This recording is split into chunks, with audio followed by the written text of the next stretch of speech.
ఇవ్వగలమా నారా గరళమా అనేది ఒకసారి ఆలోచించండి. ఎందుకంటే తండ్రి 14 సంవత్సరాలు ముఖ్యమంత్రిగా ఈ రాష్ట్రాన్ని ఏలాడు.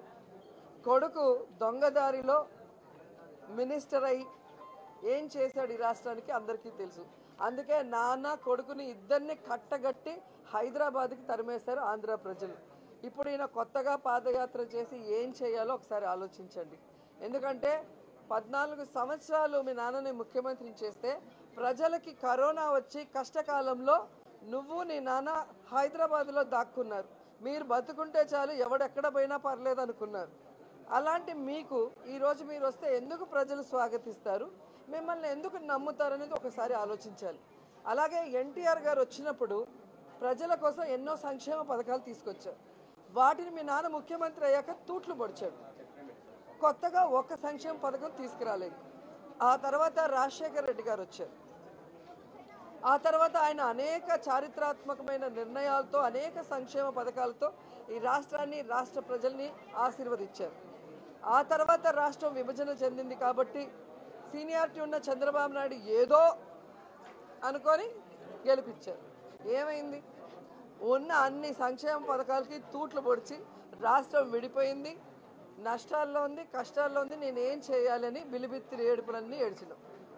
ఇప్పుడు అదే అప్పుల్లో నువ్వు పెట్టి జగన్ గారు ముఖ్యమంత్రి అయ్యే రోజుకి 100 కోట్ల ఖజానాలో ఉంటే ఏ ఒక్క రోజు కూడా రాష్ట్రం అప్పుల్లో ఉంది నేను చెయ్యలేను అని చెప్పి తప్పించుకునే అవకాశం ఉన్నా చెప్పకుండా సమర్థవంతంగా పరిపాలిస్తూ ఈరోజు నవరత్నాలు ఇవ్వటమే కాకుండా ఈరోజు సచివాలయ వ్యవస్థని ఏదైతే గాంధీ గారు కోరుకున్నారో గ్రామ స్వరాజ్యాన్ని తీసుకొచ్చి ఇంటి వద్దకు వెళ్ళి ప్రజల సమస్యలు తెలుసుకొని వాటిని అక్కడికక్కడ పరిష్కరిస్తూ సంక్షేమ పథకాలు ఎవరి దయా దాక్షిణ్యాలు లేకుండా డైరెక్ట్గా డీబీటీ వాళ్ళు అర్హులైతే వారి అకౌంట్లోకి వచ్చే విధంగా చేసిన జగన్మోహన్ రెడ్డి గారు ఈ రాష్ట్రంలో ప్రజల గుండెల్లో నిల్చుంటే నువ్వు పాదయాత్ర చేసి ఏం చేయాలని నేను అడుగుతున్నాను. ఈ రాష్ట్రానికి ప్రతిపక్ష పాత్ర వహించడానికి కూడా మీకు అర్హత లేదు అనేది ప్రజలు కరాఖండిగా మీ నాన్న చేసిన కార్యక్రమాలు బాదుడే బాదుడో ఇదేం కర్మరా బ్రావో కార్యక్రమాలు ఎంత ఫెయిల్యూర్ అయ్యాయో మనం చూసాం. అలాగే మీ అమ్మని ఎవ్వరూ ఏమి అనకపోయినా అందరం మహిళల్ని గౌరవించే మహిళా పక్షపాత పార్టీ వైఎస్ జగన్మోహన్ రెడ్డి గారి పార్టీ మీద నింద వేస్తూ ఏదో అనేసామని మీ నాన్న ఒక 4-5 గంటల తర్వాత పచ్చ ఛానల్ ఇచ్చిన స్క్రిప్ట్తో ఏ విధంగా ఏడ్చి నానా యాగి చేసి సింపతి రాకుండా అట్టర్ ఫెయిల్యూర్ అయ్యాడో అందరూ గమనించారు. అలాగే రైతులు రాజధాని రైతుల ముసుగులో మీ బినామీలు క్యాట్ వాకులు చేస్తుంటే హైకోర్టు కనుక్కొని ఏ విధంగా చెంపదెబ్బ కొడితే ఆ యొక్క రైతుల పాదయాత్ర అనే దొంగ పాదయాత్ర కూడా ఫెయిల్యూర్ అయిందో మీరు చూస్తున్నారు. ఈ విధంగా ప్రజల్ని అధికారంలో ఉన్నప్పుడు అధికారంలో లేనప్పుడు కూడా మోసం చేసిన తర్వాత ఇంకా ఏం చెప్పుకొని తిరుగుతారు ఈ రాష్ట్రంలో అని అడుగుతున్నాను. మా తాతలు నేతులు తాగారు మా మూతులు వాసన చూడమని మీరు వెన్నుపోటు పొడిచి పార్టీ లాక్కొని చంపేసిన ఎన్టీఆర్ గారి గురించి చెప్పి వెళ్తారా, లేకపోతే మీ నాన్న చేసిన దిగజారుడు రాజకీయాలు చెప్పుకొని ముందుకు వెళ్తారా, లేదా కన్న తండ్రి తాత ముఖ్యమంత్రులుగా ఉండి కూడా నేను ఒక చేతగాని దద్దమ్మని ఎమ్మెల్యేగా కూడా గెలవలేనోడిని కానీ జగన్ గారికి తొడగొట్టి సవాల్ చేస్తాను అని సిగ్గు లేకుండా చెప్తావా అని అడుగుతున్నాను. సో డిక్కీ ఇవ్వాల్సిన కోడి చికెన్ షాప్ ముందుకు పోయి తొడగొడితే ఏమవుతుందో ఈరోజు లోకేష్ గారు పాదయాత్ర చేసినా అదే జరుగుతుంది, అంతకన్నా ఏం జరగదు. పేరుతో గతంలో చూస్తున్నాము మేడం. అంటే అన్స్టాపబుల్ షోలో పవన్ కళ్యాణ్ బాలకృష్ణ అక్కడ చేస్తుంటే అన్స్టాపబుల్ కౌంటర్లు మీ దగ్గర నుంచి ఎందుకలా? ఒకటే నేను చెప్తున్నానండి, ఈరోజు ఎప్పుడు ఏ షోకి వెళ్ళని పవన్ కళ్యాణ్ అన్స్టాపబుల్ షోకి మాత్రమే ఎందుకు వెళ్ళాడు ఒకసారి మీరు ఆలోచించండి. అంటే ఒక యాడ్ గుర్తొస్తుంది, wear ever you goes network follows అని చెప్పి. చంద్రబాబు నాయుడు ఎక్కడికి వెళ్తాడో పవన్ కళ్యాణ్ కూడా అక్కడికే వెళ్తాడు. అంటే అది ప్యాకేజీ మహిమ అని స్పష్టంగా కనిపిస్తుంది. కాకపోతే ఏంటండి, పవన్ కళ్యాణ్ మీటింగ్కి వచ్చే జనం అలగా జనం, సంకరజాతి నా కొడుకులు అని చెప్పి పచ్చిగా బాలకృష్ణ గారు మాట్లాడారు. నా ఫ్యాన్స్ని ఇలా మాట్లాడారు అని పవన్ కళ్యాణ్ గారు బాలకృష్ణని ఎన్ని తిట్టాడు, నాగబాబు గారు బాలకృష్ణని ఎన్ని తిట్టారో మనం చూసాం. ఇలాంటి సమయంలో బాలకృష్ణ షోకి పవన్ కళ్యాణ్ ఎప్పుడూ షోలకు వెళ్ళని వాడు వెళ్ళాడు అంటే అర్థం ఏంటి? చంద్రబాబు నాయుడు కోసం ఆ ప్యాకేజీ కోసమే కదా. సో దీన్ని బట్టి మీకు ఏమర్థమైంది? ఇటు బాలకృష్ణకి అన్స్టాపబుల్ షో వల్ల డబ్బులు వస్తాయి, పవన్ కళ్యాణ్కి అక్కడ వెళ్ళటం వల్ల ప్యాకేజ్ వస్తుంది. కానీ పవన్ ఫ్యాన్స్కి ఏమొస్తుంది? అలగా జనం శంకర్ జాతి నా కొడుకులని ఒక బిరుదులు వస్తాయి. అవసరమా ఇవి? ఎవరైతే జనసేనలో ఉన్నారో రాజకీయ సైనికులు ఇప్పటికైనా కళ్ళు తెరవండి. వాళ్ళ బ్రతుకు కోసం, వాళ్ళ ఉనికి కోసం ఎవరినైనా తాకట్టు పెడతారు, ఎవరినైనా రోడ్డు మీద నిలబెడతారు. అలాంటి వాళ్ళని నమ్ముకొని మా మీద వల్గర్గా పోస్ట్ చేయటం, మమ్మల్ని తిట్టడం వల్ల మీకు ఏమీ రాదు. ఆ రోజు ఈ రోజు మీ మీద సింపతి చూపించేది మేమే. ఆ రోజు కూడా మీకు చెప్పాను, ఈరోజు మా నాయకుడు జగన్మోహన్ రెడ్డి గారిని గర్వంగా మేము చెప్పగలం. ఏ పార్టీకి మమ్మల్ని జెండా మోయమని చెప్పడు, ఏ నాయకుడిని పొగడమని చెప్పడు. మా నాయకుడి జెండా అజెండా మేము చేసే మంచి పనుల గురించి చెప్పుకుంటూ అధికారంలో ఉండి 3 సంవత్సరాలు అయినా కూడా గడప గడపకి వెళ్ళి ధైర్యంగా కాలర్ ఎగరేసి మేము ఇది చేసాం, మాకు ఓటేయండి అని అడుగుతున్నాం.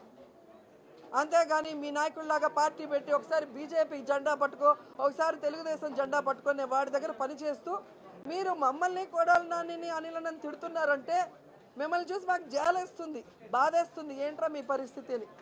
ఇప్పటికన్నా అలాంటి వాళ్ళ వెనక వెళ్ళటం మానేసి నిజంగా పాలిటిక్స్లో ఉండాలి అంటే ప్రజలకి మంచి చేసే జగన్మోహన్ రెడ్డి గారి నాయకత్వంలో వెళ్ళండి. గౌరవం దక్కుతుంది, ప్రజలకి మంచి చేశాము అన్న సంతృప్తి దక్కుతుంది. మేడం, ఇక్కడ పెన్షన్లు రద్దుల మీద మీ నియోజకవర్గంలోనే దాదాపు 3000 పెన్షన్లకి నోటీసులు ఇచ్చినట్టుగా కూడా తెలుస్తుంది. సో వాటి మీద క్లియర్గా జగన్మోహన్ రెడ్డి గారు మీకు ఆయనే చెప్పడం జరిగింది. ప్రతిపక్షాలు కోడిగుడ్డు మీద ఈకలు పీకే విధంగా ప్రతి దాన్ని రాజకీయం చేయొద్దండి. వెరిఫికేషన్ కోసం ఏదైనా సచివాలయం నుంచి హౌస్ టు హౌస్ వెళ్ళినప్పుడు వాళ్ళు అప్లోడ్ చేసిన వాటిల్లో ఇలా వచ్చింది, ఇది కరెక్టా కాదా వెరిఫై చేయమని టైం ఇచ్చారు. వాళ్ళు వెరిఫై చేసుకోవచ్చు. ఎలిజిబిలిటీ ఉన్న వాళ్ళకి ఏ పార్టీ అయినా, ఏ కులమైనా, ఏ మతమైనా పెన్షన్ తీసేదనేది ఉండదు. గతంలో తెలుగుదేశం పార్టీ 39 లక్షల మందికి మాత్రమే పెన్షన్లు ఇస్తూ ఉంది. ఈరోజు వైఎస్ఆర్సీపీ వచ్చాక 62 లక్షల మందికి పెన్షన్స్ ఇస్తుంది. అంటే దాదాపుగా 30 లక్షల మందికి తెలుగుదేశం పార్టీ పంగనామాలు పెట్టి అర్హులైన వాళ్ళకి పెన్షన్స్ ఇవ్వకుండా పార్టీలు చూసి, కులం చూసి, మతం చూసి ఎలా నాశనం చేసేసిందో ఒకసారి మీ టీవీలో టెలికాస్ట్ చేసి మాట్లాడుతున్న ప్రతిపక్షాలకి బుద్ధి వచ్చేలాగా చెప్పండి. అలాగే జనవరి నుంచి 2.5 లక్షల కొత్త పెన్షన్స్ అర్హులైన వాళ్ళు, అప్లై చేసుకున్న వాళ్ళు, వెరిఫికేషన్ చేసిన వాళ్ళకి జనవరిలో 2.5 లక్షల మందికి ఎక్స్ట్రాగా ఇస్తున్నాం. ఇన్ని లక్షల మందికి ఇచ్చేటప్పుడు 1000-2000 పెన్షన్లు తీసేయాలి అన్నంత నీతమైన రాజకీయాలు చేయాల్సిన అవసరం మాకు లేదు. ఖచ్చితంగా అది ప్రతిపక్షాలు తెలుసుకోవాలి. ఆ విషయం జగన్ గారే స్వయంగా కలెక్టర్లకు కూడా చెప్పడం మీరు అందరూ టీవీలో చూశారు.